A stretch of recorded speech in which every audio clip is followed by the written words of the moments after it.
Hello प्यारे बच्चे, तो कैसे हैं आप सब। मैं उम्मीद करता हूँ आप सब बहुत अच्छे होंगे, शानदार होंगे, मस्त होंगे।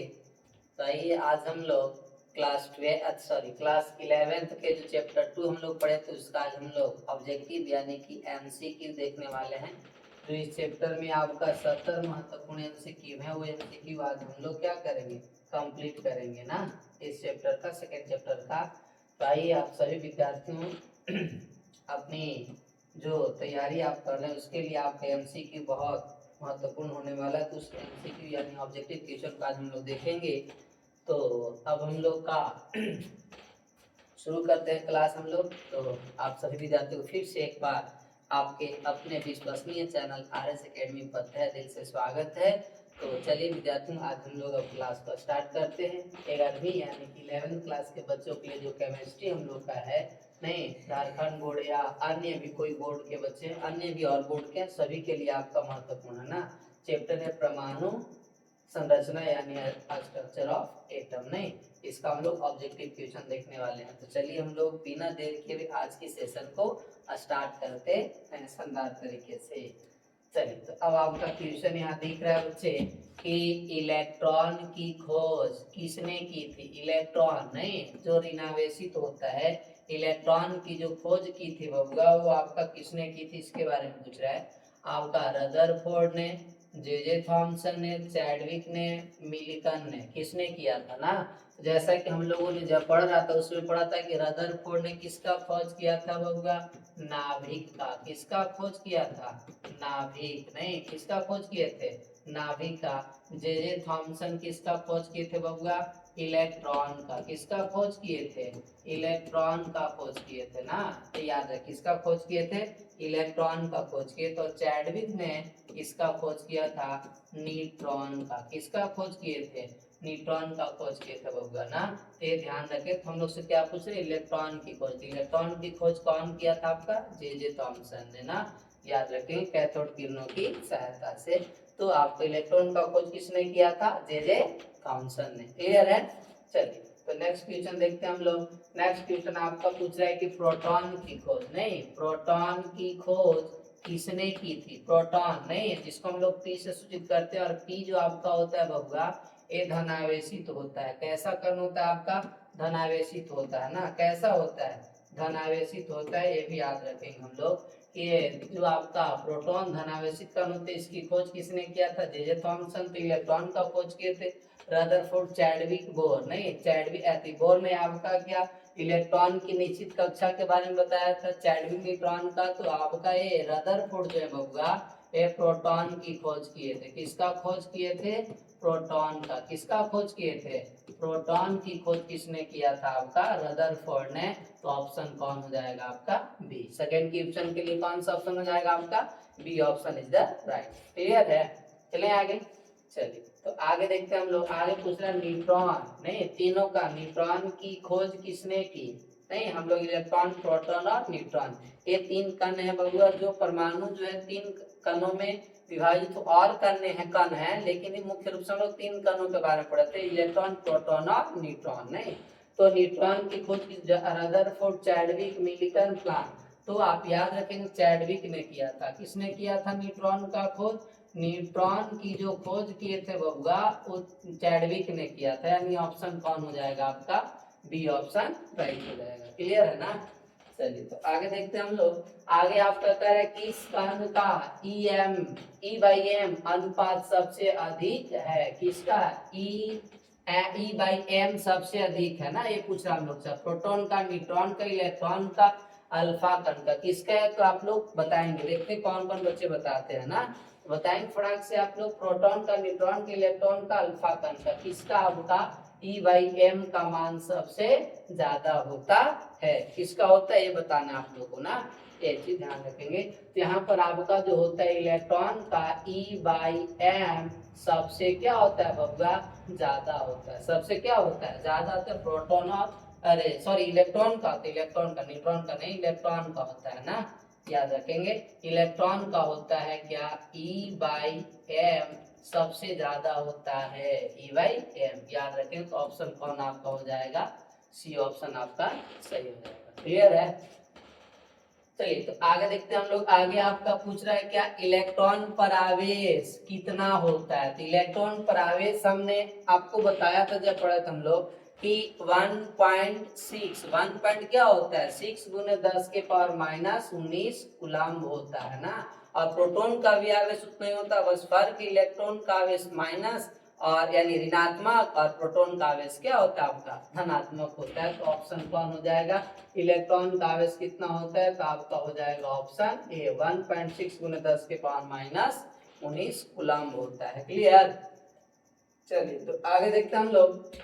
आगे कह रहा है न्यूट्रॉन का द्रव्यमान लगभग कितना है। न्यूट्रॉन का द्रव्यमान लगभग कितना है, तो न्यूट्रॉन का द्रव्यमान लगभग प्रोटॉन के द्रव्यमान के क्या होता है आपका बराबर होता है ना, ये याद रखेंगे। तो 9.1 गुने 10 के पावर माइनस 31 केजी ये आपका इलेक्ट्रॉन का द्रव्यमान होता है। किसका द्रव्यमान होता है, इलेक्ट्रॉन का ना। और ये जो आपका होता है बबुआ न्यूट्रॉन का और प्रोटॉन का, न्यूट्रॉन और किसका प्रोटॉन, दोनों का लगभग बराबर होता है। तो 1.67 गुने 10 के पावर माइनस 27 केजी ये आपका न्यूट्रॉन का द्रव्यमान होता है, जो प्रोटॉन के द्रव्यमान के लगभग क्या होता है बराबर होता है। क्लियर है ना। चलिए तो ये ऑप्शन आपका कौन सही हो जाएगा, बी। अगर यहाँ पूछता हूँ तो इलेक्ट्रॉन का द्रव्यमान कितना होता है, तो ऑप्शन कौन हो जाता है 9.1 गुने 10 के पावर माइनस 31 केजी। क्लियर है। चलिए आगे हम लोग का है कैथोड किरणें किससे बनती है। कैथोड किरणें किससे बनती है, तो कैथोड किरणें जब बनाई जा रही थी बबुआ तो इलेक्ट्रॉन का खोज हो रहा था उस समय ना। तो कैथोड किरणें आपका किससे किससे बनती है, तो कैथोड किरणें इलेक्ट्रॉन से बनती है, यानी ऑप्शन कौन हो जाएगा, बी ऑप्शन। कौन सा ऑप्शन, बी ऑप्शन आपका सही हो जाएगा। क्लियर है। चलिए आगे हम लोग देखते हैं किसकी खोज के लिए गोल्ड फाइल प्रयोग किया गया है। इलेक्ट्रॉन प्रोटॉन नाभिक न्यूट्रॉन। गोल्ड फाइल मतलब कि आपका क्या चीज, सोने की पन्नी। सोने की पन्नी का जो उपयोग किया गया था, सोने की चादर यानी कि पन्नी, सोने की पन्नी का जो उपयोग किया गया था किसके लिए, इलेक्ट्रॉन के लिए तो कैथोड किरणें का, प्रोटॉन के लिए किसका किया गया था एनोड किरणें, और नाभिक के लिए किसका किया गया था बबुआ सोने के पन्नी। यानी कि नाभिक की जब खोज हो रही थी रदरफोर्ड के द्वारा उस समय उन्होंने क्या किया था, अल्फा कण को लिया था और यहाँ से बहुत सारे अल्फा कण लिए थे, नहीं बहुत सारे अल्फा कण, और इस अल्फा कण को एक सोने के पन्नी पर, किस पर बबुआ सोने की पन्नी लिया था, सोने की चादर, और इसके अंदर जो आपका परमाणु इसके ऊपर आपका बहुत तेज गति से अल्फा कण को क्या किया गया था, बौछार कराया गया था, बौछार किया गया था सोने के पन्नी पर। इसमें से अधिकांश अल्फा कण बिना विचलित के सीधे पार हो गए, तो इधर एक आपका पर्दा लगा हुआ था ना, तो ये सीधे कण पार हो जा रहे थे। कुछ कण की मार्ग में विचलन हुआ था और एक ऐसा कण था जो सोने के पन्नी से टकरा कर पुनः क्या आ गया था वापिस। उसी से पता चला था कि प्रोटॉन के अंदर एक धनावेशित कण होता है जिसे नाभिक कहा जाता है, और किसने बताया था बबुआ रदरफोर्ड ने। और उसमें कौन सी फाइल का उपयोग किया गया था, गोल्ड फाइल, सोने की पन्नी का। क्लियर है ना। तो ऑप्शन आपका सी सही हो जाएगा। क्लियर है। चलिए आगे चलते हैं हम लोग। आगे आपका है परमाणु अधिकांश द्रव्यमान कहाँ होते हैं। परमाणु का द्रव्यमान अधिकांश कहाँ होते हैं, तो परमाणु का जो द्रव्यमान होता है वो इलेक्ट्रॉन में, नाभिक में, कक्षाओं में, सभी में बराबर नहीं, सभी में बराबर तो होता ही नहीं है, और इलेक्ट्रॉन में होता है। तो आपका अधिकांश द्रव्यमान जो होता है प्यारे बच्चे वो नाभिक में होता है। किसमें होता है, नाभिक में होता है, जो प्रोटॉन और न्यूट्रॉन के योग के बराबर होता है। यानी कि द्रव्यमान बराबर हम लोगों ने लिखा था क्या, प्रोटॉन प्लस में क्या चीज न्यूट्रॉन, यानी नाभिक में उपस्थित प्रोटॉन और न्यूट्रॉन का जो योग होता है वही उसका क्या होता है द्रव्यमान। और अधिकांश द्रव्यमान कहाँ मिलते हैं आपका नाभिक में। कहाँ मिलते हैं, नाभिक में। क्लियर है। चलिए तो आगे चलते हैं हम लोग 10 नंबर क्वेश्चन देखते हैं। 10 नंबर का राइट थॉमसन मॉडल को क्या कहते हैं, नाभिकीय मॉडल, प्लम पुडिंग मॉडल, सौर मॉडल, क्वांटम मॉडल। तो थॉमसन मॉडल जो होता है वो जिसमें तरबूज का उपयोग किया गया तो उसको बोलते हैं प्लम पुडिंग मॉडल। यानी कि ऑप्शन कौन हो जाएगा आपका, बी ऑप्शन आपका सही हो जाएगा। क्लियर है। चलिए आगे चलते हैं हम लोग। आगे अब कर रहे हैं यहाँ पर क्या आपका कि ये जो आपका कर है बबुआ नहीं, यहाँ देख सकते हैं कि कार्बन 12 6 में प्रोटॉन की संख्या कितनी होती है। तो आपको पता होगा प्यारे बच्चे, यहाँ ऊपर में जो होता है इसको m और नीचे आपका होता है m बराबर, यानी द्रव्यमान कितना है 12, और नीचे यानी कि Z और P बराबर होते हैं। परमाणु और प्रोटॉन संख्या सदैव बराबर होते हैं, जो कितना आपका 6। तो हम लोग चूंकि जानते हैं m बराबर p प्लस होता है n, तो m का मान 12 है प्यारे बच्चे, p आपका कितना 6 है प्लस n। नहीं, तो अब यहाँ पर हम लोग को क्या करना है, प्रोटॉन की संख्या कितनी, प्रोटॉन की संख्या कितनी होती है ना। तो प्रोटॉन की संख्या सिंपल यहाँ से आप बता सकते हैं बिना निकाल। न्यूट्रॉन की संख्या का था तो हम लोग यहाँ पर, तो प्रोटॉन संख्या जो परमाणु संख्या क्या होता है बबुआ, बराबर, इसलिए प्रोटॉन संख्या भी कितना हो जाएगा 6। अगर परमाणु संख्या 6 तो प्रोटॉन संख्या भी क्या हो जाएगा प्यारे बच्चे, 6 हो जाएगा। अगर न्यूट्रॉन की संख्या पूछता तब हम लोग ये फार्मूला लगा के न्यूट्रॉन निकालते, 12 में से 6 घटाते 6 ही आ जाता, यानी प्रोटॉन न्यूट्रॉन भी आपका 6 होगा। ऑप्शन कौन हो जाएगा आपका, ए ऑप्शन आपका सही हो जाएगा। क्लियर है, चलिए आगे चलते हम लोग 12 नंबर में सोडियम में न्यूट्रॉन की संख्या। हाँ, अब यहाँ पर फार्मूला लगाएंगे हम लोग, m यानी कि द्रव्यमान संख्या दिया हुआ 23 और प्रोटॉन संख्या आपका कितना होगा बबुआ 11, Z और P बराबर होता है, तो P आपका 11, नीचे वाला प्रोटॉन संख्या ऊपर वाला द्रव्यमान संख्या। अब चूंकि हम लोग जानते हैं m बराबर क्या होता है प्यारे बच्चे, m बराबर होता है p प्लस में n, proton plus neutron. m आपका 23 है और p आपका कितना 11 प्लस में, इधर आएगा माइनस में, n बराबर 23 माइनस 11, n बराबर आपका माइनस करेंगे कितना आ जाएगा, 11 में से 23 में से 11 आ जाएगा, तो आपका कितना बच जाएगा 12, यानी कि न्यूट्रॉन की संख्या कितना हो जाएगा 12। ऑप्शन बी आपका सही है, ऑप्शन बी आपका क्या हो जाएगा, राइट हो जाएगा। तो इस तरह से हम लोग क्या कर सकते हैं बच्चे, निकाल सकते हैं। क्लियर है, चलिए चलिए आगे देखते हैं मेरे प्यारे विद्यार्थियों। आगे पूछ रहा है समस्थानिकों में क्या समान होता है। तो समस्थानिक, समभारिक, समन्यूट्रॉनिक, तीनों आप लोगों को बता रखा था हमने ना, कि जो समस्थानिक होता है प्यारे बच्चे, समस्थानिक, समस्थानिक ना, समस्थानिक, तो समस्थानिक में क्या होता है कि समस्थानिक में परमाणु संख्या बराबर, परमाणु संख्या क्या हो जाएंगे प्यारे बच्चे, परमाणु संख्या समान होते हैं, परमाणु संख्या क्या होंगे, समान होंगे, लेकिन आपका वही द्रव्यमान संख्या जो होता है प्यारे बच्चे, द्रव्यमान संख्या वो भिन्न भिन्न होता है। द्रव्यमान संख्या क्या हो जाएगा, भिन्न होता है, यानी कि अलग अलग होते हैं। क्या होते हैं, अलग अलग, भिन्न होता है। जैसे एग्जाम्पल की आप लोग को बताया था, हाइड्रोजन 1 1, हाइड्रोजन आपका 1 2, हाइड्रोजन आपका 1 क्या होता है 3। तो परमाणु संख्या सबका 1 है, सब हाइड्रोजन का, और द्रव्यमान संख्या 1 2 3 बदल रहा है ना, तो इसको बोला जाता है समस्थानिक। क्या बोला जाता है, समस्थानिक बोला जाता है प्यारे बच्चे। तो समस्थानिक में क्या बराबर, क्या समान होता है, तो परमाणु संख्या समान होता है। परमाणु संख्या क्या होता है, समान। क्या ऑप्शन द्रव्यमान संख्या, नहीं, परमाणु संख्या हाँ, तो ऑप्शन कौन हो जाएगा आपका, सही हो जाएगा। क्लियर है, चलें आगे, चलिए तो अब आगे चलते हैं हम लोग।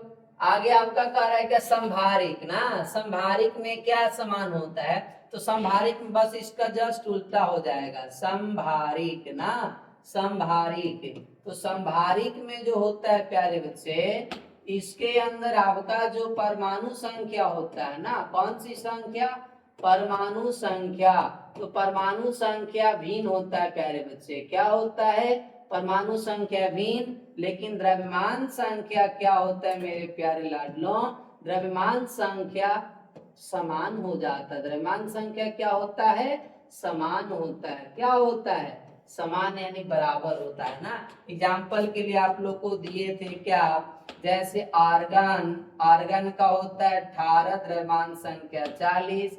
आर्गन के बाद आपका होता है क्या, पोटेशियम का 19, द्रव्यमान संख्या 40।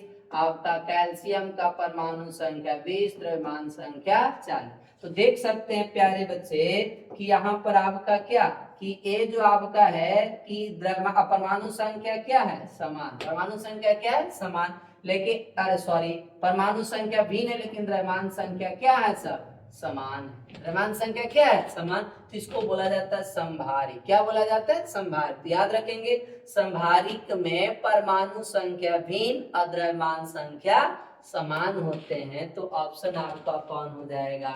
बी ऑप्शन आपका सही हो जाएगा मेरे प्यारे विद्यार्थियों। क्लियर है? चला जाए आगे।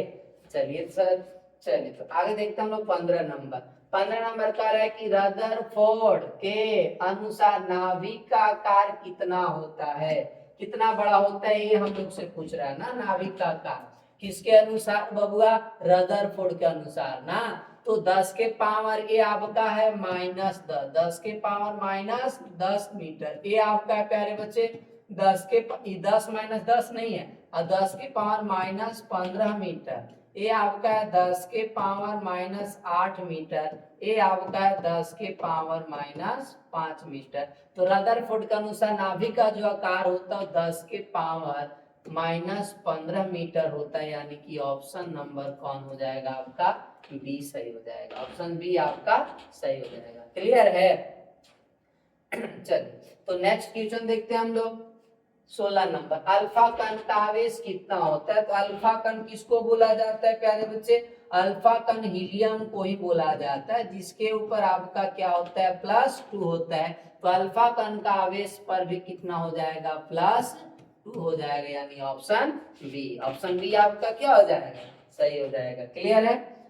चलिए आगे हम लोग का रदरफोर्ड मॉडल की कमी। रदरफोर्ड मॉडल की कमी क्या थी? कमियां क्या थी इसके बारे में बताना। नाभिक नहीं बताया, नाभिक के बारे में ही तो बताया थे, तो सही है। इलेक्ट्रॉन को पथ नहीं बताया, बताया था नहीं, लेकिन आपका स्थिरता नहीं समझाई थी। ये बताया थे कि नाभिक ये थे इलेक्ट्रॉन नाभिक के चारों ओर क्या करता है? चक्कर लगाता है, परंतु किस प्रकार से लगाता है उसकी स्थिरता के बारे में नहीं बताए थे। यानी कि ऑप्शन नंबर कौन हो जाएगा आपका? C option is the right this question. इस क्वेश्चन के लिए ऑप्शन सी आपका क्या हो जाएगा? सही हो जाएगा। क्लियर है?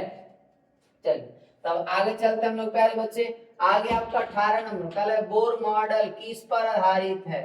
प्लांक का क्वांटम सिद्धांत, न्यूटन का नियम, फैराडे का नियम, ओम का नियम, किस पर आधारित है बताना आप सबको ना। तो यहाँ पर याद रखेंगे कि बोर का जो मॉडल है वो प्लांक का सिद्धांत, अर्थात आपका प्लांक का सिद्धांत क्वांटम सिद्धांत पर क्या है? आधारित है। यानी प्लांक का क्वांटम सिद्धांत पर ही आपका कौन आधारित है बबुआ? Bohr model. कौन सा मॉडल? बोर मॉडल आधारित है ना, ये याद रखेंगे। चलिए तो आगे आपका है कि बोर की कक्षा को क्या कहा जाता है? बोर की कक्षा को, बोर ने ही अपनी परमाणु मॉडल में बताया था कि जो इलेक्ट्रॉन है वो नाभिक के चारों ओर एक निश्चित वृत्ताकार पथ, यानी कि चारों तरफ गोले गोले क्या करता है? वृत्ताकार पथ में चक्कर काटते रहता है। तो ये आपका कौन बताए थे? बोर बताया था। और बोर की कक्षा को स्थिर कक्षा, निश्चित कक्षा या बोर कक्षा कहा जाता है। ऑप्शन कौन हो जाएगा बाबू आपका? बोर की कक्षा को हम लोग क्या कहते हैं? अस्थाई कक्षा कहते हैं। क्या कहते हैं? अस्थाई कक्षा कहते हैं। यानी कि ऑप्शन कौन हो जाएगा आपका? बी ऑप्शन आपका सही हो जाएगा। क्लियर है? चलिए तो आगे चलते हैं हम लोग। आगे हम लोग का n बराबर 2 कक्षा को क्या कहते हैं ना। तो आपको पता है बबुआ क्या n बराबर 2 है? यानी कि नाभिक, अरे नाभिक के चारों ओर पहली कक्षा, दूसरी कक्षा। ए आपका n बराबर क्या हो जाएगा? 1, n बराबर क्या हो जाएगा? 2। n बराबर 1 को के n बराबर 2 यानी दूसरी कक्षा को कौन चीज से? l से। तो यहाँ n बराबर 2 यानी कि दूसरी कक्षा को किससे बाबू आपका दर्शाया जा रहा है? l से। तो यहाँ पर ऑप्शन कौन हो जाएगा? बी ऑप्शन आपका सही हो जाएगा। क्लियर है? कौन सा ऑप्शन सही होगा आपका? बी ऑप्शन आपका सही हो जाएगा। क्लियर? चलिए अगर पूछता कि n बराबर 3 के लिए तो कौन हो जाता आपका? m। अगर 4 पूछता तो कौन हो जाता? n। लेकिन हम लोग से कौन पूछा है? n बराबर 2 यानी कि दूसरी कक्षा के बारे में।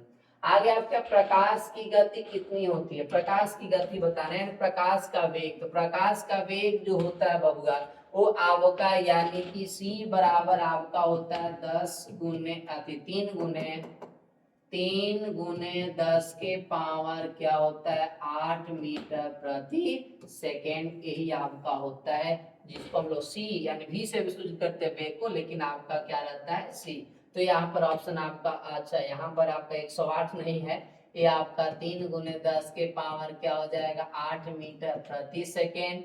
ये आपका हो जाएगा प्यारे बच्चे 3 गुने 10 के पावर 6 मीटर प्रति सेकेंड। ये आपका हो जाएगा 3 गुने 10 के पावर 10 मीटर प्रति सेकेंड ना।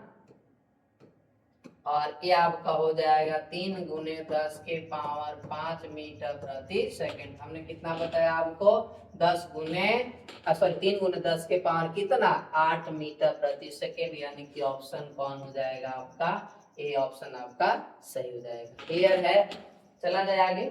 चलिए तो नेक्स्ट क्वेश्चन देखते हैं हम लोग बबुआ।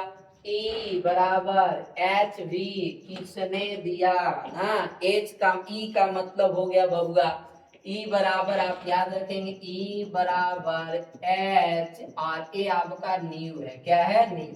तो ए ई का मतलब हो गया ऊर्जा यानी कि एनर्जी, एच का मतलब हो गया आपका प्लांक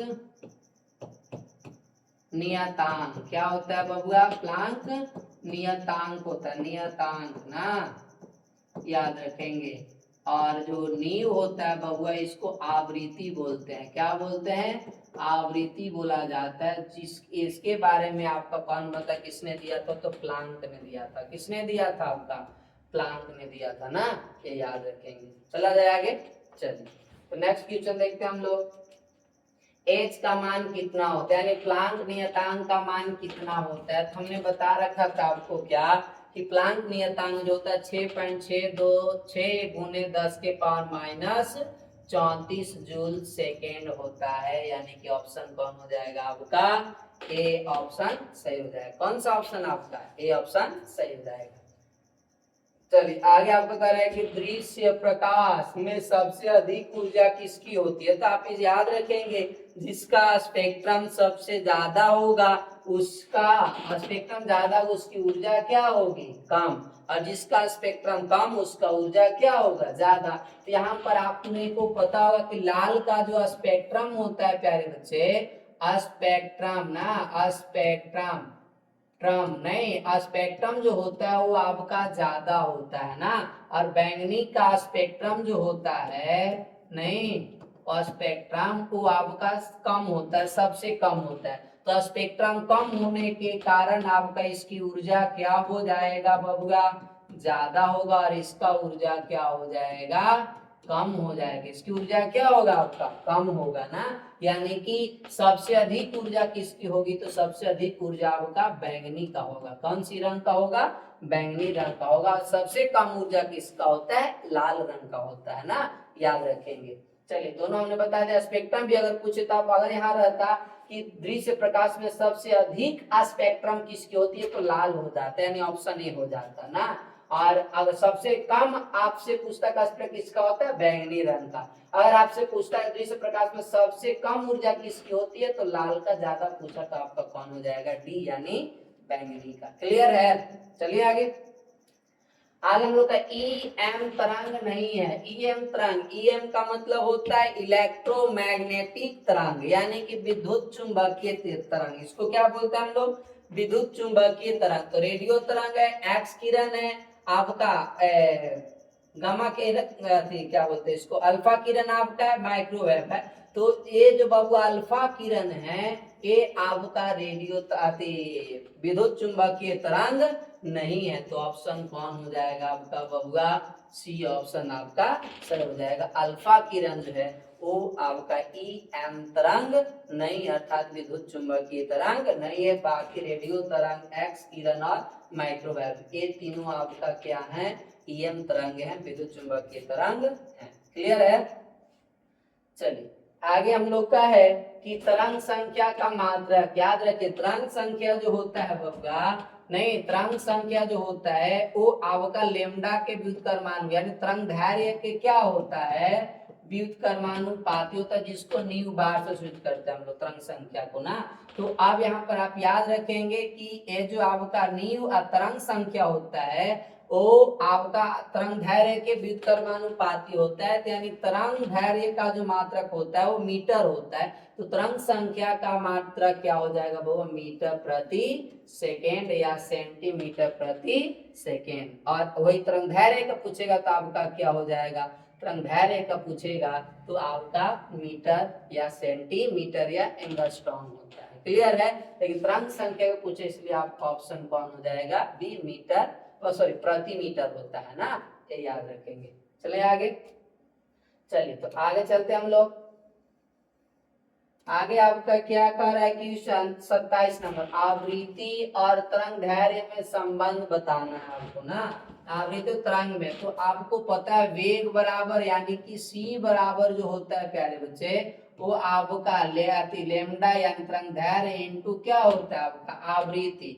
अब यहाँ से हम लोग निकाल लेंगे, तो अगर हम लोग से क्या तरंग दैर्घ्य बराबर आपका क्या हो जाएगा लेमडा, और आवृत्ति ने गुना में इधर आएगा तो भागा में c बटा क्या हो जाएगा आपका नील, यानी कि ए आपका आवृत्ति में ए दोनों संबंध है, किसका, तरंग दैर्घ्य और आवृत्ति का दोनों। तो इसमें देखते हैं कौन ऑप्शन, यानी ऑप्शन ए भी आपका मिल रहा है, ए भी होगा।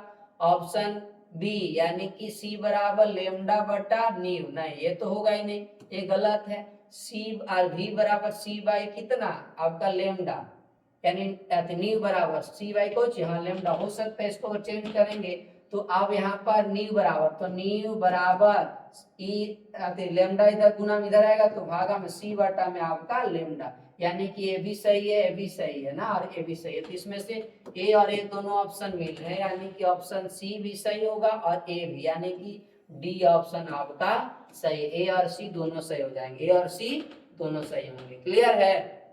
चलिए तो आगे चलते हम लोग। 28 नंबर करा फोटो इलेक्ट्रिक प्रभाव किसने समझाया, प्लांक ने, आइंस्टीन ने, बोर ने, डी ब्रॉगली, किसने समझाया था, तो आपको बताना है।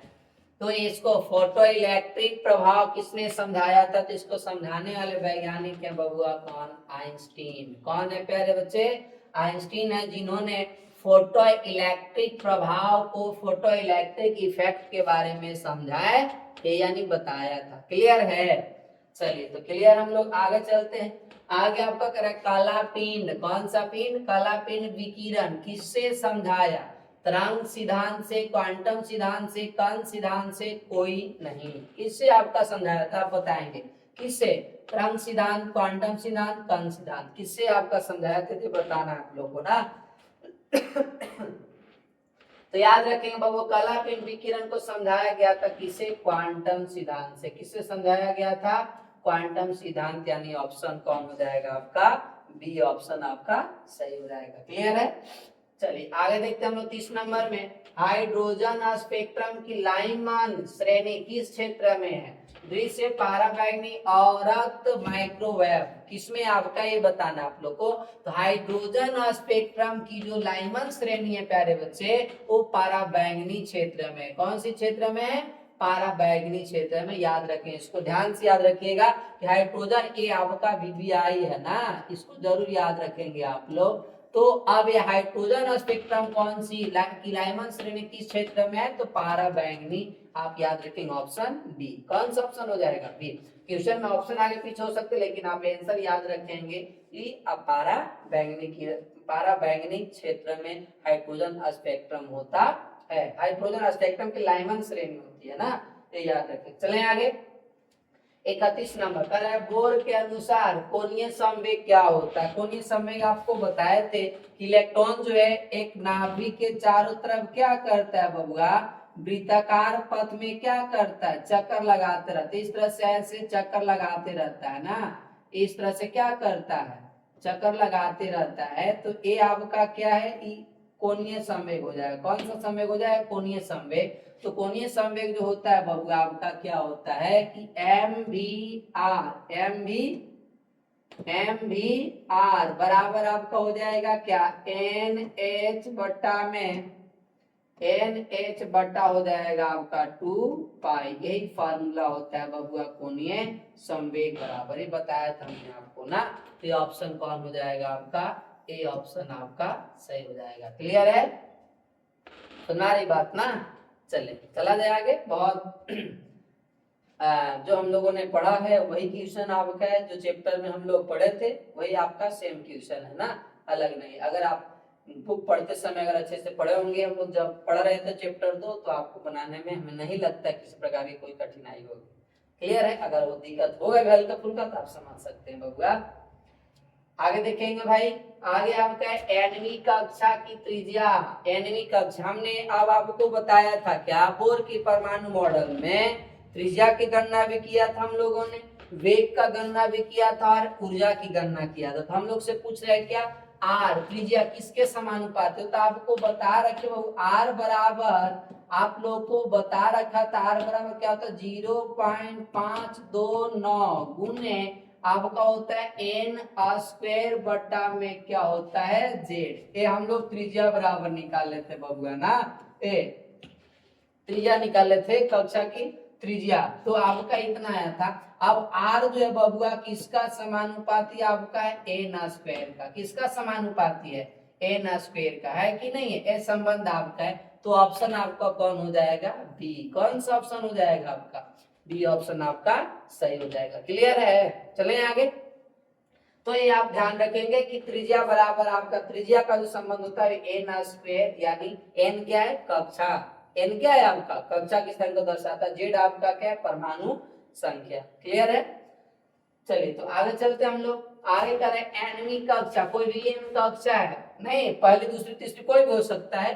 8वीं कक्षा की ऊर्जा, ऊर्जा बराबर आपको ये भी बता रखा था ई एन बराबर क्या होता है, ऊर्जा बराबर -13.6 गुना आपका होता है प्यारे बच्चे क्या एन स्क्वायर, अरे सॉरी जेड स्क्वायर बट्टा होता है एन स्क्वायर। जेड स्क्वायर बट्टा क्या होता है प्यारे बच्चे एन स्क्वायर होता है ना, तो ई एन यानी कि ऊर्जा का जो संबंध होगा 1 बटा एन स्क्वायर, यानी कक्षा के स्क्वायर के व्युत्क्रमानुपाती, यानी कि 1 बटा क्या हो जाएगा एन स्क्वायर। तो इसमें ऑप्शन कौन हो जाएगा आपका डी ऑप्शन। कौन हो जाएगा आपका ऑप्शन नंबर डी हो जाएगा। क्लियर है?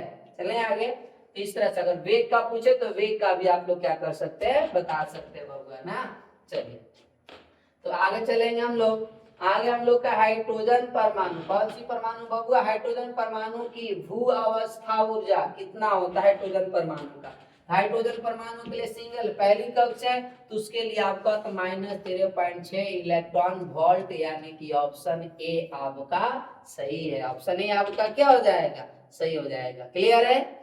चलिए तो आगे चलते हम लोग, आगे आपका बबुआ बामर श्रेणी किसमें समाप्त होती है, बामर श्रेणी किसमें समाप्त होती है n बराबर 1, यानी पहली कक्षा में, दूसरी कक्षा में, तीसरी कक्षा में, चौथी कक्षा में। तो आप याद रखेंगे बामर श्रेणी जो है बबुआ दूसरी कक्षा यानी कि n बराबर 2 में क्या होती है समाप्त हो जाती है। क्या हो जाती है समाप्त हो जाती है। क्लियर है? चलिए तो आगे हम लोग चलते हैं क्या, पाचन श्रेणी किस क्षेत्र में, पाचन श्रेणी किस क्षेत्र में आपका होता है ये बताना है आप लोग को।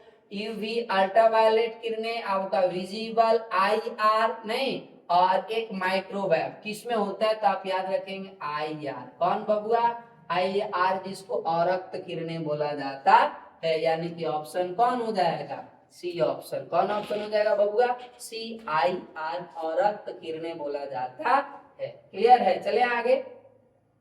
चलिए आगे हम लोग का बोर मॉडल किसके लिए सही है, बोर मॉडल किसके लिए सही है एच परमाणु के लिए, हाँ भाई उसके लिए भी सही है।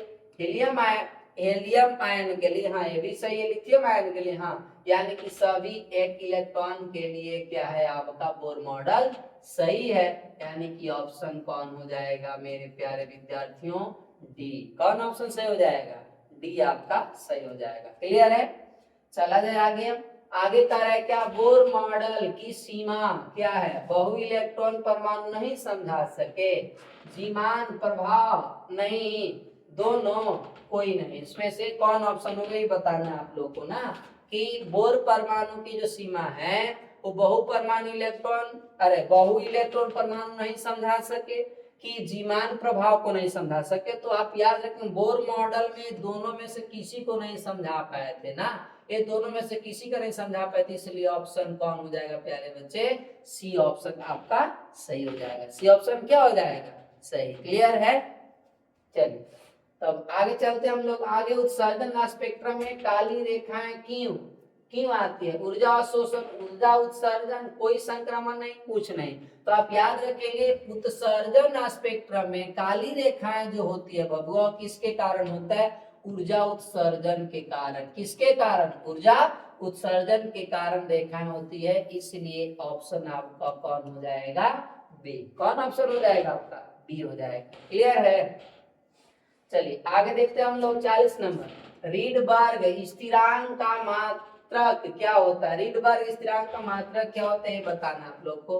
मीटर प्रति मीटर, मीटर या प्रति सेकेंड या आपका जूल होता है। कौन होता है बताना आप लोग को।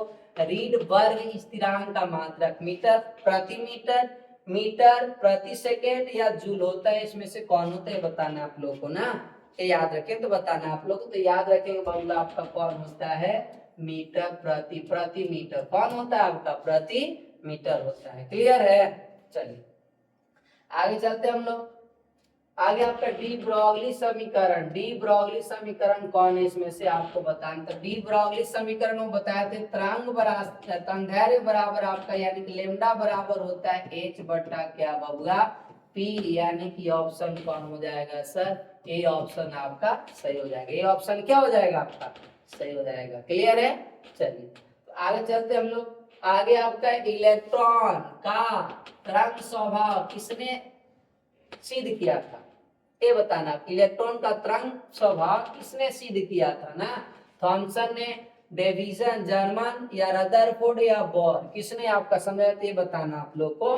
तो ये याद रखेंगे इलेक्ट्रॉन का तरंग स्वभाव जो समझाया गया था बबुआ वो किसने समझाया था? तो आपका डेविसन जर्मन ने। किसने समझाया था? आपका डेविसन जर्मन ने समझाया था। यानी कि ऑप्शन कौन हो जाएगा प्यारे बच्चे? बी ऑप्शन आपका क्लियर है। समझा गई बात ना? ऑप्शन बी आपका सही हो जाएगा। आगे चलते हम लोग। क्वांटम संख्या कितनी होती है? तो क्वांटम संख्या जो होती है प्यारे बच्चे वो 4 होता है। क्वांटम संख्या कितना होता है? 4। जैसे हमने बताया था आपको क्वांटम संख्या 4 होती है। पहला मुख्य क्वांटम संख्या जो कक्षा की जानकारी देता है, द्विगांशी क्वांटम संख्या जो उपकोष की जानकारी देता है, इसके बाद चुंबकीय क्वांटम संख्या जो कक्षक की जानकारी देता है, चौथा है चक्रण क्वांटम संख्या जो चक्रण की जानकारी देता है, वामावर्त और दक्षिणावर्त। क्लियर है? तो क्वांटम संख्या कितने होते हैं बबुआ? 4 होते हैं। कितने होते हैं? 4। क्लियर है? चला जाए आगे। एन का मान क्या दर्शाता है? तो एन हम लोग को कक्षा की संख्या को दर्शाता है यानी कोष बताता है, इसलिए ऑप्शन कौन हो जाएगा भाई? Option B. ऑप्शन कौन हो जाएगा? बी हो जाएगा। याद रखेंगे। और एस पी डी एफ ए उपकोष को दर्शाता है ना, ये याद रखेंगे। यानी कि एल कौन? एल याद रखेंगे। इसके बाद आगे हम लोग का है एल बराबर 1 के लिए उपकक्षा है कौन सा? आपको बता रखा था हमने बबुआ क्या कि एस के लिए एल का मान आपका होता है 0, पी के लिए एल का मान होता है 1, एस पी डी के लिए होता है प्यारे बच्चे एल का मान 2, एफ के लिए एल का मान होता है कितना? 3। हम लोग एल बराबर 1 क्या पूछ रहे हैं? एल बराबर 1। एल बराबर 1 कौन सी कक्षा के लिए बबुआ? तो पी के लिए। यानी ऑप्शन कौन हो जाएगा? बी ऑप्शन आपका सही हो जाएगा। क्लियर है? चलिए आगे। इसके बाद आगे चलते हम लोग। आगे कह रहे हैं कि n बराबर 3 के लिए एल के संभावित मान होगा। एल का कितने मान हो सकते हैं तीसरी कक्षा के लिए ना? तो तीसरी कक्षा में एस भी हो सकता है, एस पी और कौन हो जाएगा आपका? डी। एस पी और कुछ हो जाएगा तीसरी। n बराबर 3 तीसरी कक्षा तो 3s 3p और 3d। तो s के लिए l बराबर क्या हो जाएगा? 0, p के लिए क्या हो जाएगा प्यारे बच्चे? 1, d के लिए आपका l बराबर क्या हो जाएगा? 2। कोई भी कक्षा में रहे तो l का मान आपका बदलता नहीं। s पहली कक्षा में, दूसरी कक्षा, तीसरी, चौथी, कोई भी कक्षा में l का मान 0 ही होगा। p कोई भी कक्षा में हो l का मान 1 ही होगा। d कोई भी कक्षा में l का मान 2 होगा। तो ये संभावित मान जो होगा प्यारे बच्चे 0, 1 और 2। यानी कि ऑप्शन कौन हो जाएगा आपका? बी ऑप्शन आपका सही हो जाएगा। Option number B. क्लियर है? चलिए आगे। चलिए तो आगे चलते हम लोग। आगे कह रहा है एम का मान एल पर निर्भर करता है। एम का मान किस पर निर्भर करता है? एल पर। और एल बराबर 2 के लिए एम के मान होंगे, कितने मान होंगे बताना है आप लोग को। तो 2 है तो आपको बताए थे कि एम का जो मान होता है बबुआ प्लस एल माइनस एल से लेके आपका क्या होता है प्लस एल तक। कहां तक आपका प्लस एल तक ना। तो एल का मान 2 है यानी -2 से लेकर आपका कहां तक होगा बबुआ 2 से आपका हो जाएगा +2, -2 से +2 तक। यानी कि आप अगर संख्या रेखा पर दर्शाना चाहें प्यारे बच्चे तो यहाँ हो जाएगा 0, इधर हो जाएगा आपका -1 -2 -3, इधर हो जाएगा +1 +2 +3। तो आप कहाँ से तो -2 से लेकर के कहाँ तक आपको -2 से लेकर के +2, इधर प्लस में होता है सब ना, इधर प्लस में होता है। तो 1 2 3 4 5 यानी 5 कक्षक होंगे बबुआ ना। तो आपका -2 से +2 यानी कि ऑप्शन कौन हो जाएगा भाई मेरे ए। कौन ऑप्शन हो जाएगा आपका ए, आपका सही हो जाएगा। क्लियर है? चलें आगे। चलिए आगे हम लोग का प्यारे बच्चे क्या इलेक्ट्रॉन चक्रण क्वांटम संख्या एस का मान होता है, आप याद रखेंगे। चक्रण आपका 2 तरह का चक्रण नहीं चक्रण। तो आपका एक होता है बबुआ वामावर्त। कौन होता है? वामावर्त होता है ना। और एक होता है प्यारे बच्चे दक्षिणावर्त। कौन होता है? दक्षिणावर्त होता है। कौन होता है भाई? दक्षिणावर्त। अब इसकी मान होता है -1/2, तो इसका हो जाएगा +1/2। समझिएगा चक्रण का 2 ही मान होता है, एक ही है ना कि प्लस या तो माइनस में 1/2 प्लस में, या तो फिर आपका -1/2। अगर वामावर्त -1/2 है तो दक्षिणावर्त +1/2 होगा। और अगर बबुआ वामावर्त +1/2 है तो दक्षिणावर्त क्या हो जाएगा प्यारे बच्चे -1/2 हो जाएगा। -1 क्या हो जाएगा 2 हो जाएगा। क्लियर है? तो यहाँ पर आपका चक्रण क्या होता है 2 ही, प्लस माइनस में 1/2। तो +1/2 -1/2 यानी कि ऑप्शन कौन सही है मेरे प्यारे ए। कौन सा ऑप्शन सही हो जाएगा आपका ए नंबर सही है। क्लियर है? चलिए 49 नंबर क्वेश्चन देखते हैं। एक कक्षक में अधिकतम इलेक्ट्रॉन कितने हो सकते हैं? तो एक कक्षक में आपका इलेक्ट्रॉन जो हटेंगे वो ज्यादा से ज्यादा 2 से ज्यादा नहीं रह सकते। तो ऑप्शन कौन हो जाएगा प्यारे बच्चे ए ऑप्शन आपका सही हो जाएगा। चलें आगे।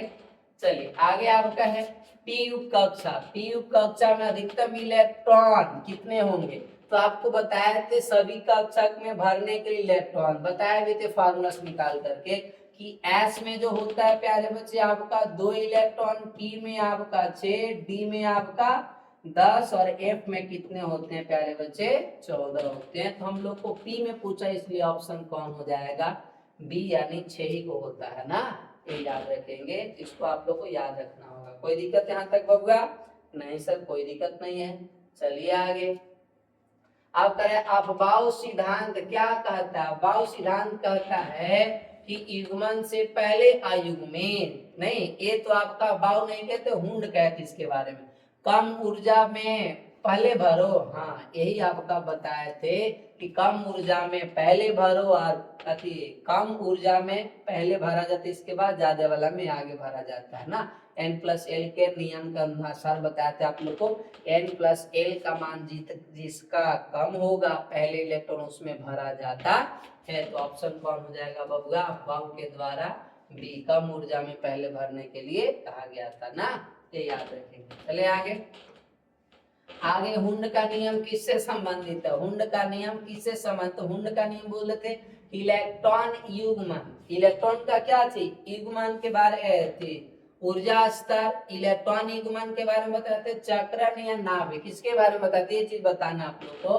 हुंड का नियम जो बताया गया था वो इसमें बताए थे क्या कि इसमें जो इलेक्ट्रॉन भरे जाएंगे पहले क्या करना है कि एक एक इलेक्ट्रॉन को भर देना। पहले क्या करना है एक जैसे यहाँ पर देखना है ना कि ये जो आपका क्या किधर गया यहाँ पर युग्मन से पहले युग्मित एक जो आपका मतलब पहले एक एक युग्म भरेंगे, इसके बाद क्या किया आती है, युग्मन से पहले अयुग्मित, मतलब कि पहले एक एक इलेक्ट्रॉन भर लो, इसके बाद उसको युग्मित बनाना है। तो यहाँ पर आपका किसके बारे में बताया थे बाबू, इलेक्ट्रॉन युग्मन के बारे में, यानी कि ऑप्शन कौन हो जाएगा, बी। कौन हो जाएगा, बी। बोले थे कि पहले सिंगल सिंगल इलेक्ट्रॉन भर लीजिए कक्षक में, इसके बाद उसमें क्या किया जाता है, युग्मित किया जाता है, डबल किया जाता है। इसके बाद आगे हम लोग का है, किसी परमाणु के केंद्र में उपस्थित भारी कण को कहा जाता है, जो धनावेशित होता है उसको नाभिक बोलते हैं प्यारे बच्चे। क्या बोला जाता है, नाभिक बोला जाता है। क्लियर है। चलिए तो आगे हम लोग का है 53 हो गया। हाँ चलिए 14, क्रोमियम का इलेक्ट्रॉनिक विन्यास क्या होता है। तो क्रोमियम एक डी ब्लॉक का तत्व है। क्रोमियम का जो होता है विन्यास ये 24 होता है बाबू, इसका विन्यास होता है क्या होगा, याद रखेंगे 4 इसका होता है 3d4, और आपका क्या होता है 3d4 और 4s क्या होता है 2a होता है इसका इलेक्ट्रॉनिक विन्यास ना, समान इलेक्ट्रॉनिक विन्यास होता है। ऐसे शुरू से लिखेंगे तो, और आपका इधर पीछे इधर आखिरी गैस तत्व का छुपा हुआ है ना, 4 और 2 कितने 6, और इधर आपका 18 जो तत्व आर्गन, इधर में आपका क्या चीज है, आर्गन का इलेक्ट्रॉनिक विन्यास है, जिसके कितने इलेक्ट्रॉन है बबुआ, तो जिसके पास है आपका 18, तो 18 जो तत्व इधर आपका सॉरी 18 इलेक्ट्रॉन यहीं पे आर्गन का है, तो इसका समान इलेक्ट्रॉनिक विन्यास इस तरह से लिखा जाता है 3d4 4s2, यानी कि ऑप्शन कौन हो जाएगा आपका, ए ऑप्शन आपका क्लियर हो जाएगा। समझ आ गई बात ना। चलें आगे।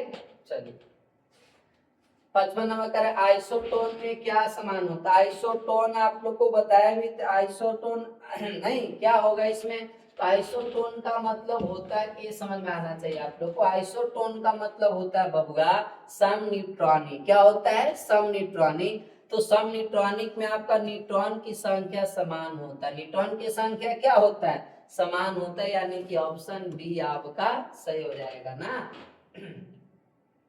आगे आपका किस कक्षा का आकार डंबल होता है, तो आपको बताया थे एस का आकार जो होता है प्यारे बच्चे गोलाकार होता है। किसका होता है, गोलाकार होता है। पी का कैसा होता है, डम्बेल होता है। कैसा होता है, डम्बेल। और डी का जो होता है बबुआ डबल डम्बेल होता है। डी का क्या होता है, डबल डम्बेल होता है ना। तो हम लोग से क्या पूछ रहा है, डम्बेल, तो ऑप्शन कौन हो जाएगा, बी, यानी कि पी का जो आकार होता है वो डम्बेल होता है, एस का पूछता है तो गोलाकार होता है। क्लियर है। चलिए आगे। चलिए आगे आपका 57 में कह रहा है बोर मॉडल लागू होता है किस पर, नीट 2020 में पूछा हुआ क्वेश्चन है। तो आपका बोर मॉडल जो लागू होता है वो हाइड्रोजन परमाणु पर भी, हीलियम पर, लिथियम पर नहीं, हीलियम आयन पर होता है। किस पर लागू होता है बबुआ, हीलियम आयन पर लागू होता है। किस पर लागू होता है, हीलियम आयन पर और लिथियम आयन पर आपका लागू होता है, लेकिन हीलियम लिथियम परमाणु पर नहीं। तो ये ऑप्शन दोनों गलत हो जाएगा, इसलिए ऑप्शन नंबर कौन केवल सही होगा प्यारे बच्चे, ये ऑप्शन आपका सही हो जाएगा। क्लियर है। चलें आगे। चलिए इसको जरूर याद रखिएगा, हीलियम और लिथियम आयन पर ये लागू होता है, लेकिन हीलियम लिथियम परमाणु पर नहीं लागू होता है ना, ये जरूर याद रखेंगे आप। आगे का इलेक्ट्रॉन का तरंगदैर्घ्य किसके व्युत्क्रमानुपाती है, द्रव्यमान का वेग का संवेग का ऊर्जा का। तो किसका होता है, तो आप याद रखें इलेक्ट्रॉन का जो तरंगदैर्घ्य है वो आपका संवेग, किसका बबुआ, संवेग के व्युत्क्रमानुपाती होता है। किसका व्युत्क्रमानुपाती होता है, संवेग का होता है ना, याद रखेंगे। अब बाकी का समानुपाती होता है। इसके बाद है किस क्वांटम संख्या से कक्षक का आकार तय होता है ना, किस क्वांटम संख्या से कक्षक का आकार तय होता है। तो कक्षक का आकार तय होता है, यानी कि n मतलब आपका मुख्य क्वांटम संख्या, v यानी कि द्विगांशी क्वांटम संख्या, n मतलब चुंबकीय क्वांटम संख्या, s का मतलब चक्रण क्वांटम संख्या। हम लोग पूछ रहे हैं किस क्वांटम संख्या से कक्षक का आकार नहीं, आकृति नहीं, क्या बबुआ, आकार तय होता है। आकार तय होता है किससे, आप कहते आकृति और आकार अलग अलग होता है ना। आकृति का मतलब वो किस प्रकार का है ना, आकार का मतलब उसका शेप कैसा है। जैसे अभी हम लोगों ने देखा पीछे क्या पी का क्या चीज था हम लोग का, भी देखिए जस्ट हम लोग के पी का आपका आकार दिया हुआ था ना, हाँ यहाँ देख सकते हैं, ये हम लोग का क्या आकार नहीं, कक्षक, किस कक्षक का आकार, डमिल आकार पूछेगा, और एक आकृति होता है वो अलग होता है, आकृति होता है वो क्या होता है बाबू आपका अलग, तो ये याद रखेंगे। हम लोग से पूछ रहा है कि आकार तय होता है ना, तो आकार तय होता है आपका, कौन तय होता है, किस क्वांटम संख्या से कक्षक का आकार तय होता है, तो आकार जो तय होता है बाबू बड़ा हो कि छोटा हो आपका एन यानी मुख्य क्वांटम संख्या से, किससे तय होता है प्यारे बच्चे, मुख्य क्वांटम संख्या से तय होता है ना, ये याद रखेंगे। चले आगे। इसके बाद 3D कक्षक में नोड की संख्या होती है, 3D कक्षक में नोड की संख्या कितनी होती है, तो नोड की जो संख्या होती है बबुआ वो 2 होता है, कितना होता है, 2 होता है, इसको आप याद रखेंगे ना, कितना होता है, 2 होता है। तो 3D कक्षक में नोड की संख्या कितनी होती है, 2 होती है, याद रखेंगे, यानी कि डी में जो एल का मान होता है वो आपका 2 होता है ना, ये नीट में पूछा हुआ 2018 में क्वेश्चन। इसके बाद आगे हम लोग चलते हैं कि फोटो इलेक्ट्रॉन की गतिज ऊर्जा निर्भर करती है, किस पर निर्भर करती है, प्रकाश की तीव्रता, प्रकाश की आवृत्ति, धातु का कार्यफलन, बी और सी दोनों किस पर आपका निर्भर करता है, तो ये बताना है आप लोग को। फोटो इलेक्ट्रॉन की गतिज ऊर्जा निर्भर करती है किस पर, ये बताना, प्रकाश की तीव्रता, प्रकाश की आवृत्ति, धातु का कार्यफलन किस पर निर्भर करता है ना, ये बताना आप लोग को प्यारे बच्चे। तो ये जो फोटो इलेक्ट्रॉन की गतिज ऊर्जा जो निर्भर करती है बबुआ, वो आपका कार्यफलन पर, किस पर निर्भर करती है, कार्यफलन, यानी कि ऑप्शन कौन हो जाएगा, सी, कौन सा ऑप्शन हो जाएगा आपका, सी ऑप्शन सही हो जाएगा। क्लियर है ना, चलिए आगे चलते हम लोग, किसमें आयुग्मित इलेक्ट्रॉन सबसे अधिक है, किसमें आयुग्मित इलेक्ट्रॉन सबसे अधिक है ये बताना है आप लोग को, सोडियम, आयरन, क्रोमियम, कॉपर। तो इसमें हम लोग क्या करेंगे कि बबुआ इलेक्ट्रॉनिक विन्यास करेंगे, आयुग्मित इलेक्ट्रॉन किसमें ज्यादातर होगा, तो इसमें इलेक्ट्रॉनिक विन्यास करेंगे 1s2 2s2 2p क्या हो जाएगा 6 हो जाएगा प्यारे बच्चे। इसके बाद आपका हो जाएगा 3s2 3s2 और के बाद नहीं हो जाएगा 10 और 1 11 ना, ये चीज देखेंगे। तो इसमें तो भरा हुआ कक्षक युग्मित है, इसमें भी युग्मित, इसमें भी युग्मित है, अयुग्मित क्या हो जाएगा एगो ना, यहाँ पर एक है। यहाँ पर आयरन का देखेंगे हम लोग, किसका देखेंगे, आयरन का ना, आयरन का कितना होता है, तो आयरन का कर इलेक्ट्रॉनिक विन्यास 1s2 2s2 2p क्या होता है 2p आपका हो जाएगा 6, इसके बाद 3s2, इसके बाद 3p हो जाता है 6, 4s2 3d होता है प्यारे बच्चे 6, 26 हो गए, नहीं तो 2 2 4 6 10 और 2 12 6 18 तो 20 और 6 26। तो अब बताओ एस में तो 2 अड़ता ही युग्मित है, इसमें भी युग्मित है, इसमें भी युग्मित है, इसमें भी, इसमें भी, इसमें भी, यहाँ हो जाएंगे क्या हुआ युग्मित। तो डी में हम लोग, डी में कितने कक्षक होते हैं बबुआ 5, कितने होते हैं 5, यहाँ पर देख लेंगे 1 2 3 4 और एक कितना हो गया 1 2 3 4 5, 5 हुआ ना, तो इसमें पहले एक एक इलेक्ट्रॉन भर लिया जाएगा, 5 हो गया, 6 तो इसमें यहाँ पर अब क्या है युग्मित इलेक्ट्रॉन है 4, 1 2 3 4, यहाँ पर युग्मित इलेक्ट्रॉन की संख्या कितना हो गया 4, यहाँ पर कितना आपका केवल 1। अब इसमें करते हैं क्रोमियम में ना, तो 1s2 2s2 2p6 3s2 3p6 4s2 3d4 24 होता है इसका परमाणु क्रमांक यानी इलेक्ट्रॉन की संख्या। 2 2 4 6 कितना होता है, इसका होता है 11, इसका होता है 26, इसका होता है 24, इसका होता है 29। तो आप यहाँ पर देख सकते इधर तो भरा हुआ, डी में आपका 4 गो है, तो आपका 4 इसमें भी क्या गो रहेगा 4 गो रहेगा, क्या गो 4 गो, 4 को चारों अयुग्मित है, देख सकते हैं भर के आप लोग 1 2 3 4 और एक आपका हो जाएगा 5, इसमें भी एगो, इसमें एगो, इसमें, इसमें तो भरा ही नहीं, यानी 4 गो अयुग्मित इलेक्ट्रॉन इसमें भरेंगे बबुआ हम लोग, तो इसमें हो जाएगा आपका डी में क्या होता है 9 गो, क्या गो हो जाता है 9 हो जाता है, यानी इसमें और ये दे देता तो फुल, अगर यहाँ पर आपका सेम यही इलेक्ट्रॉनिक विन्यास बस यहाँ पे 9 होगा, यानी 4s2 3d क्या हो जाएगा बबुआ 9। तो अब ये एक इलेक्ट्रॉन दे देता है, एक्सेप्शन है अपवाद, अगर इसी से पता करें तो यहाँ पर आपका एगो केवल बच जाएगा ना, बाकी सब युग्मित हो जाएंगे, केवल एक अयुग्मित इलेक्ट्रॉन है। क्या वो है? एक। तो पूछ रहा है कि किसमें अयुग्मित इलेक्ट्रॉन सबसे अधिक है, सबसे ज्यादा किसमें है? तो सबसे ज्यादा है बबुआ आयरन और क्रोमियम में। आयरन और किसमें है आपका? क्रोमियम। तो ये दोनों में से किसी में भी मार सकते हैं आप ना, ये याद रखेंगे। बी या सी, बी या क्या हो जाएगा आपका? सी, दोनों में मार सकते हैं। अयुग्मित इलेक्ट्रॉन की संख्या इसमें भी 4 है और इसमें भी क्या चाहिए? 4 है। सबसे ज्यादा पूछ रहा है ना, ये याद रखेंगे। चले आगे।